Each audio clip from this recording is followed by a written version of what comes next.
So the workplace of the future, I don't think it's going to be as scary as people think. Actually, I think the workplace of the future is going to be enjoyable. It's going to be enjoyable for the employee, enjoyable for customers, and enjoyable for the shareholders of a company.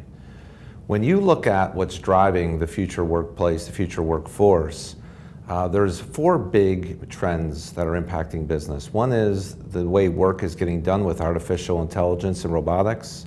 Second, the new workforce with millennials and different types of employees, contingent workers and permanent workers. We have new business models that are looking to create more teaming environments. And fourth, we're really concerned about the health of employees now more than ever with issues such as technostress and digital dementia. If you solve for all that, I can envision a workplace where an employee is bringing their best self to work and they're working in an environment where they're playing to their strengths. Their roles are defined, and they're having a sense of teaming within the organization, and they're working well with the augmentation of robotics and artificial intelligence. So it takes the robot out of the human, and we resort back to more of a human role of intuition, creativity, being strategic, being empathetic, working with customers and working with our teams in a closer fashion. So I think it's going to be a great place. I think customers will win, employees will win, and I think we'll be more efficient, and shareholders will win. So when it comes to wellness of employees, I don't think we're doing that great of a job. If you look back at other revolutions in industrialization, it was about the physical wellness and the physical health and the medical wellness of employees. I think right now what we're looking at is the mental wellness of employees. And right now, employees are going through a lot of stress.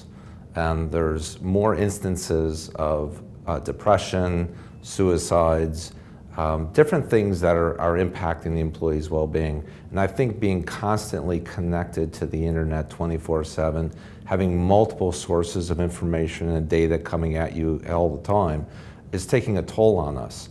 And I think what's really important is this concept of mind clarity. And what mind clarity is, it's about having the employee be the best they can be at what they do. Techniques that they can use to clear their mind, to alleviate stress, to bring more focus and more productivity.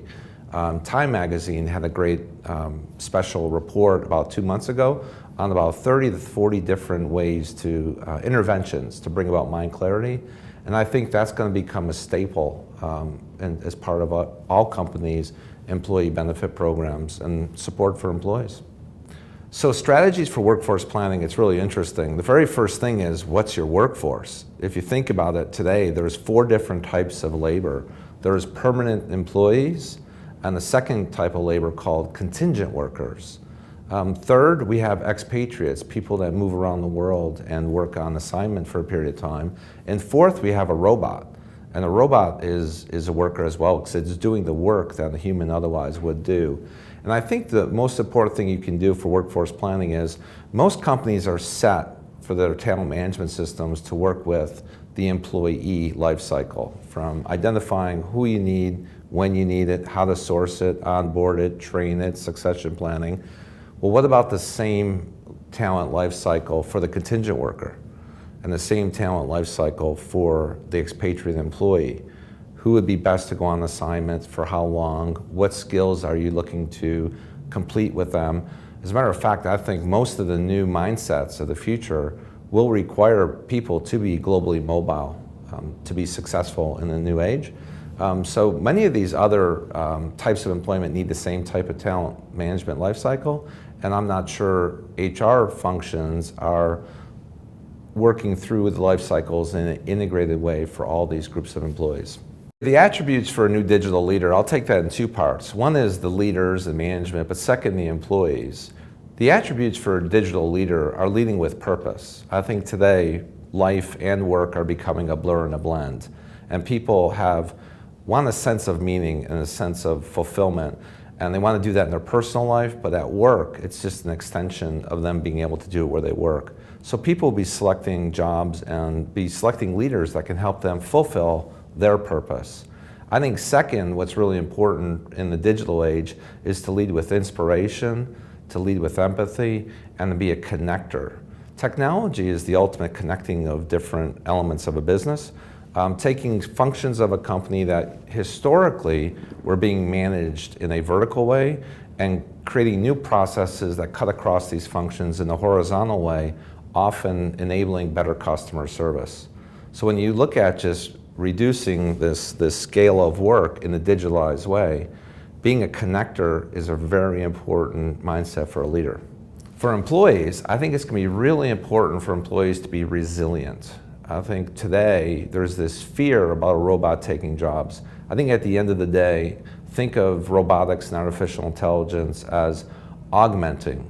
Think of employees working with technology, with robotic process automation, and having that persistence to continue to adapt, change, upskill, train, and continue the work. I think there's going to be plenty of jobs, both servicing the robots as well as the more social requirements in working with customers and employees.